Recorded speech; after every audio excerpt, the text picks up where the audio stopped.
जय श्री राम जी की।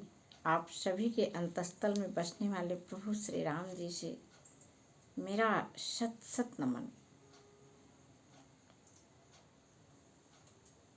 कहा जाता है कि शुभ शुभ बोलो, बोलने से सब कुछ होता है।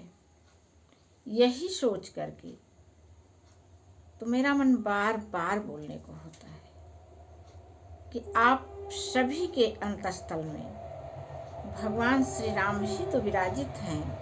हम सब के मन में सजीव निर्जीव सर्वत्र उन्हीं की सत्ता तो व्याप्त है। तो जब हम लोग हर एक जगह एक एक कण में एक एक जन में भगवान श्री राम को देखेंगे,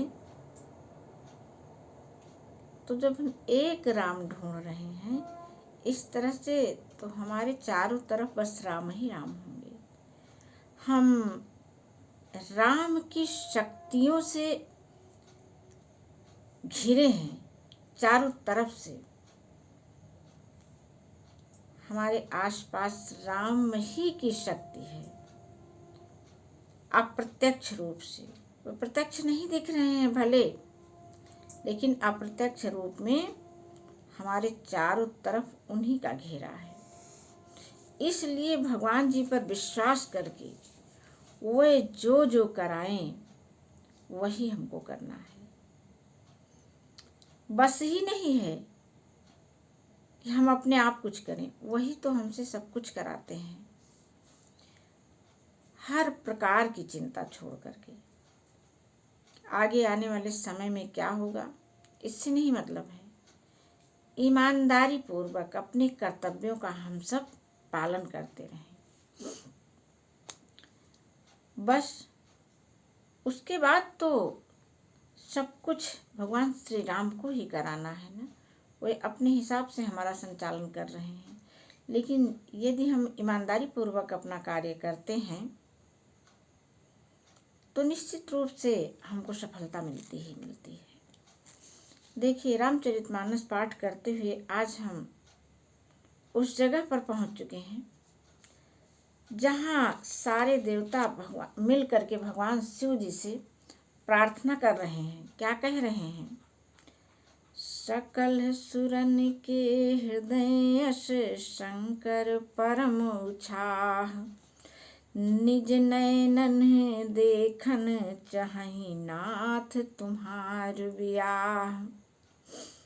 हे शंकर, सब देवताओं के मन में ऐसा परम उत्साह है कि वे अपनी आंखों से आपका विवाह होते हुए देखना चाह रहे हैं। यह उत्सव देखिय भरी लोचन, सोई कछु करहु मदन मदमोचन। काम जारि रति कहूँ बर दीन्हा, कृपा सिंधु यह अति भल कीन्हा। हे कामदेव के मद को चूर करने वाले, आप ऐसा कुछ कीजिए जिससे सब लोग इस उत्सव को नेत्र भर भर के देखें। हे कृपा के सागर, कामदेव को भस्म करके आपने रति को जो वरदान दिया वो बहुत अच्छा किया। कामदेव को जब भस्म कर दिया, रति आई भगवान शिव जी के पास रोती बिलखती, तो भगवान शिव जी ने कहा कि अच्छा, परेशान मत होइए, अब आपके पति बिना शरीर के ही सबके ऊपर व्याप्त रहेंगे, उनकी ऊर्जा काम करती रहेगी। और तो वह जो है, अब तुम्हारा मिलन जब पृथ्वी पर बड़े भारी भार को उतारने के लिए यदुवंश में श्री कृष्ण भगवान का अवतार होगा, तब तेरा पति उनका पुत्र प्रद्युम्न के रूप में उत्पन्न होगा। अब मेरा यह वचन अन्यथा नहीं होगा, ऐसा मान करके तुम जाओ, शोक को त्याग दो। भगवान शिव जी ने कामदेव की पत्नी रति से कहा। तो उसी की चर्चा देवता लोग यहाँ पर कर रहे हैं कि कामदेव को भस्म करके आपने जो रति को वरदान दिया, ये अच्छा किया, बहुत अच्छा किया। अब क्यों ना अच्छा करते भगवान शिव जी। सासती करि पुनि करहु पसाऊ, नाथ प्रभुन कर सहज सुभाऊ। पार्वती तप कीन्ही अपारा, करहु तास अब अंगीकारा। सारे देवता भगवान शिव जी से कह रहे हैं कि पार्वती जी ने बहुत बड़ा तप किया, अब आप उनको अपने साथ में लीजिए, अब आप उनको अंगीकार कीजिए। सुनि विधि विनय समुझि प्रभु बानी, ऐसे हो कहा सुख मानी। ब्रह्मा जी की प्रार्थना सुन करके प्रभु श्री राम जी के वचनों को याद करके शिव जी ने प्रसन्नता पूर्वक कहा कि ऐसा ही होगा। तब देवन दुंदुभि बजाई, बरसि सुमन जय जय सुरसाई। इतना जब सुने तो सारे देवता प्रसन्न हो गए और वे तमाम तरह के नगाड़े बजाए, फूलों की वर्षा करके जय हो देवताओं के स्वामी की जय हो ऐसा कहने लगे सारे देवता। अवसरु जानि सप्त ऋषि आए, तुरतहि विधि गिरि भवन पठाए। उचित अवसर जान करके फिर सप्त ऋषि आए गए माँ पार्वती के पास। क्या कहा चलता है देखा, ब्रह्मा जी ने तुरंत ही उन्हें हिमांचल के घर भेज दिया। वे पहले वहां गए जहां पार्वती थी, उनसे छल भरे मीठे वचन। ये भगवान की माया है, तभी तो कहा जा रहा है कि जो जो कराएं वही करते रहिए, ये मान करके कि ये तो हमसे नारायण करा ही रहे हैं, मेरा क्या, मैं तो बस करने वाला हूँ, मेरे द्वारा हो रहा है। कराने वाले तो वे हैं। जैसे हमारा पूरा शरीर है, अब हमारा मस्तिष्क जो है इस हाथ को जो आदेश देगा यह समर्पण पूर्ण होकर के वही तो कर देता है। इतना बड़ा समर्पण इसका होता है। ठीक इसी प्रकार भगवान भी हमसे जो करा दें बस वही, किसी प्रकार की चिंता करके हम करेंगे ही क्या, लेकिन ऐसा होता नहीं है, बड़ा मुश्किल हो जाता है। कह देना आसान होता है, फिर भी ये समझना चाहिए कि यहाँ सब कुछ होता है। जो बहुत कठिन होता है वह आसान हो जाता है, जो बहुत आसान होता है वह कठिन हो जाता है। तभी तो कहा जाता है राम नाम जप, राम कथा का श्रवण। तो अब देखिए सप्तऋषि गए हैं, कितनी बार परीक्षा होती है सबकी। फिर वह गए तो क्या कह रहे हैं, मीठी और छल भरी वाणी से वे क्या कह रहे हैं, विनोद कर रहे हैं माँ पार्वती से, जिसे हम लोग हंसी मजाक कहते हैं। तो क्या कह रहे हैं, कहा हमार न सुने हो तो नारद के उपदेश, अब भा झूठ तुम्हार पन जारू काम महेश। तो गैन तुमसे मजाक करता है, बड़ा विनोदपूर्ण कहता है कि पहले तो तू कहा नहीं मानू हमार, अब तो कामदेव के जराए दें, जा उनके साथ रहा। तो देखिए पार्वती जी ने कितना सुंदर उदाहरण दिया है। ये आज की हम सभी नारियों को सुनना है, यही तो फायदा होता है रामचरितमानस कथा सुनने का। क्या उत्तर वे दे रही हैं, कितना भाव भीना, कितना सारगर्भित, कितना हृदय को रूपांतरित कर देने वाला उत्तर माँ पार्वती देने जा रही हैं।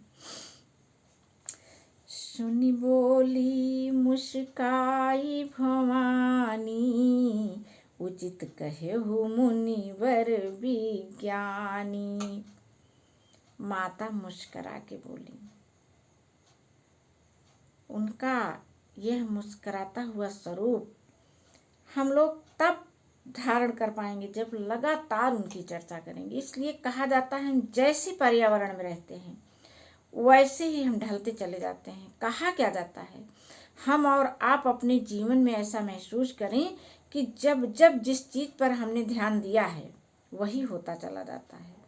हम अक्सर जब सोचते हैं कि मैं ये गलती नहीं करूँगी, दिमाग वहीं लगा है, नहीं करूँगी नहीं करूँगी, मैं ऐसा नहीं करूँगी, तो वह हो ही जाता है। इसके बदले में हमको क्या करना है कि आगे से हम ऐसा करेंगे, उस गलती के बदले में हम ये वाला अच्छा कार्य करेंगे। ऐसा हमको रचनात्मक बनाए रखना है इस अपने मन मस्तिष्क को, तभी हम सब कुछ कर पाएंगे। देखिए माँ भवानी मुस्कुरा रही हैं, हमारी और आपकी तो मुस्कुराहट ही गायब हो जाती है पल भर में। न जाने कब आती है एक आध पल के लिए, बाकी तो सदैव चली ही गई रहती है। तो देखिए माँ भवानी क्या कह रही हैं। सुनी बोली मुस्काई भवानी, उचित कहो मुनिवर विज्ञानी। तुम्हारे जान काम अब जारा, अब लगी शंभु रहे सबिकारा। कहते हैं कि हे विज्ञानी मुनिवरों, आपने उचित ही कहा है। आपकी समझ में शिवजी ने कामदेव को अब जलाया है। अब तक तो विकार युक्त कामी ही रहे हैं, लेकिन ऐसा नहीं है। हमरे जान सदा शिव जोगी, आज अनवद्य अकाम भोगी। जब मैं शिव से अस जानी, प्रीति समेत करम मनुबानी। किंतु हमारी समझ में तो शिव जी सदा से ही योगी, अजन्मा, अनिंद, काम रहित और भोगहीन है।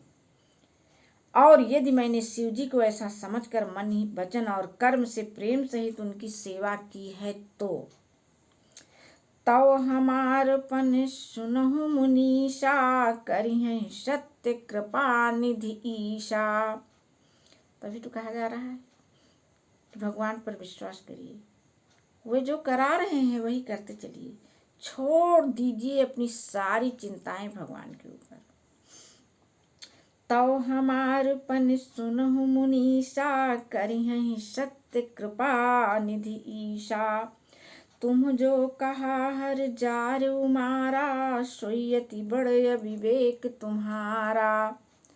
हे मुनीश्वरों सुनिए, वे कृपा निधान भगवान मेरी प्रतिज्ञा को सत्य करेंगे। आपने जो यह कहा कि शिव जी ने कामदेव को भस्म कर दिया, यही आपका बड़ा भारी अविवेक है। तात अनल कर सहज सुभाऊ, हिम्मत ही निकट जाई नहीं काऊ। कितनी सारगर्भित वाणी में माँ पार्वती सप्तऋषियों को समझा रही हैं, कह रही हैं कि आपने जो कहा कि कामदेव ने, भगवान शिव जी ने कामदेव को जला दिया है, तो ये आज आप जान पाए। हमारी समझ में तो ये सदैव से बिना कामदेव के ही रहे हैं, वे भोग योगी ही रहे हैं। और फिर क्या कह रही हैं कि वे भोगी थे, तभी तो कामदेव उनके पास गए और जल के आए। क्या कहा, हे तात, अग्नि का तो सहज स्वभाव है कि पाला उसके समीप कभी जा ही नहीं सकता, और जाने पर वह अवश्य ही नष्ट हो जाएगा। अब महादेव जी और कामदेव के संबंध में भी बिल्कुल यही हुआ है। महादेव जी तो सदैव से योगी, तपस्वी, ऋषि, मुनि थे। कामदेव से उनका कोई अर्थ ही न था। और जब कामदेव गए उनके पास, तो निश्चित रूप से उन्होंने इनको पहले भी जलाया था और अब भी पहुंचे तो भी जला दिए।